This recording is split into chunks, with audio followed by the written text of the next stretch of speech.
O, kita mo ito. O, tingnan natin to si Madriaga. Ganyan, pareha sila eh. Etong si Bernardo at saka si Madriaga na i-compare ko. Parehas sinungaling na mga witnesses. Bumalag ang nagpakilalang bagman ni Vice President Sara Duterte na si Ramil Madriaga sa hamong suntukan ni Davao City Mayor Baste Duterte. Kumasa si Madriaga, isa raw karangalan ang makipagsuntukan. Okay, teka muna. Bago natin simulan, kasi nagkahamunan ng suntukan, tingnan nyo po kung paano ibinalita ito. I-observe nyo ang quality ng balita ng mainstream media. Kayo na po ang humusga. Kay Mayor Baste. Sa handwritten na sulat ni Madriaga, sinabi niyang kung magpupunta sa Annex 2 ng Camp Bagong Diwa si Baste, handa siyang makipagpalitan ng suntok, sipa, uppercut at kahit pa headbutt.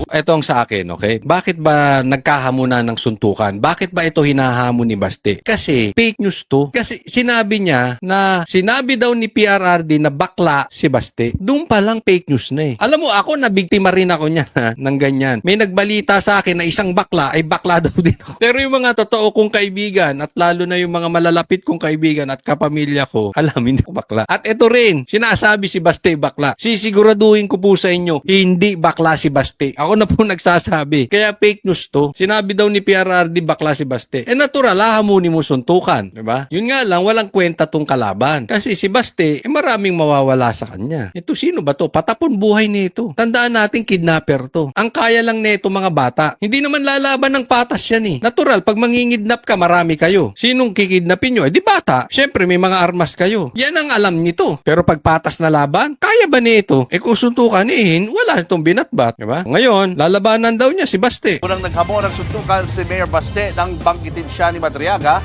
sa supplemental affidavit nito.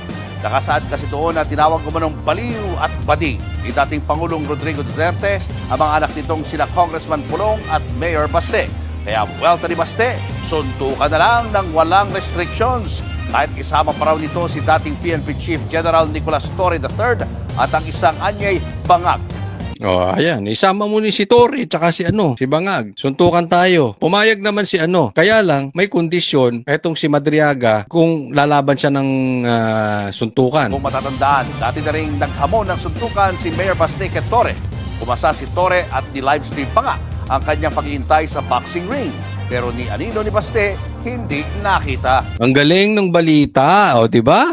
Naghamon si Baste, pero dati niya na ring hinamon si Torre. Kasi sinasabi ni Baste, isama mo pa si Torre, isama mo pa si Bangag. Ngayon, binalita na itong news channel na ito, ay hinamon ka ni Baste, ay hinamon ka ni Torre, pero hindi ka naman nagpakita. Tanong, yung ba ang kumpletong istorya? Ganun ba ang nangyari? Ngayon, balikan muna natin yung excuses ni puntahan mo, sa madaling salita, puntuhan mo ako sa kulungan, doon tayo magsuntukan. Siyempre, kaya lumaban niya si Madriaga kasi alam niya hindi pwedeng mangyari. Kung gusto mo nang makipagsuntukan, magpaalam ka dyan sa mga pulis mo. Pwede ka namang lumabas, gumawa kayo ulit ng ring. Suntukan kayo. Ba? But anyway, tingnan natin tong balita na to. Tinapos. Tinapos di ba?